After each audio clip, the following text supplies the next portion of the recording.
Salut à tous et bienvenue dans EHOP, votre débrief de l'actu hockey en moins de 5 minutes. Nouveau coach pour les Britanniques, compétition à venir en Asie et championnat du Pays de Galles, préparez vos palmes et vos crosses, c'est parti pour EHOP.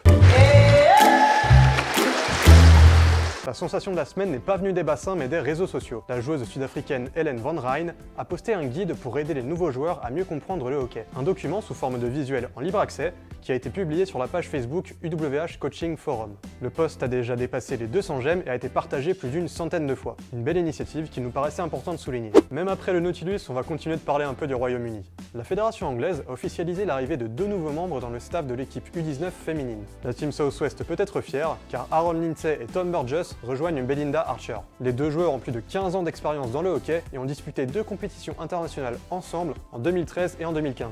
L'objectif annoncé par Tom Burgess est assez simple, mettre fin à la disette britannique en U19 féminin en allant chercher une médaille lors des prochains mondiaux de 2024.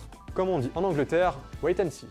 En Allemagne, après 1 an et demi, c'était le retour de la Ligue du Sud. La compétition s'est déroulée à St. Leon Roth et a réuni les équipes de Munich et de Vanheim. C'est finalement le TCO Vanheim qui est sorti vainqueur. Ces deux équipes se sont classées au-dessus de celles de Munich. Du côté de la République tchèque, l'équipe nationale féminine a organisé un camp d'entraînement à Prague. En pleine préparation pour la Prague Ice Cup qui aura lieu le 6 novembre, les joueuses tchèques ont pu bénéficier du renfort de 4 joueuses hongroises pour varier un peu l'opposition. Pour notre dernière actu européenne, on file au Pays de Galles, où la date et le lieu des championnats nationaux ont été annoncés. Ce sera le 4 décembre à la piscine de Haverfordwest dans le Pembrokeshire. Les locaux de Pembroke vont tenter de conserver leur titre acquis en 2019. Si on ne connaît pas encore toutes les équipes présentes lors du championnat, on sait déjà qu'il va se faire sans l'équipe d'Aberystwyth. Cette équipe universitaire, vainqueur en 2017 et en 2018, n'a malheureusement pas réussi à surmonter les galères de la crise sanitaire, puisqu'à l'heure actuelle, le club n'existe plus.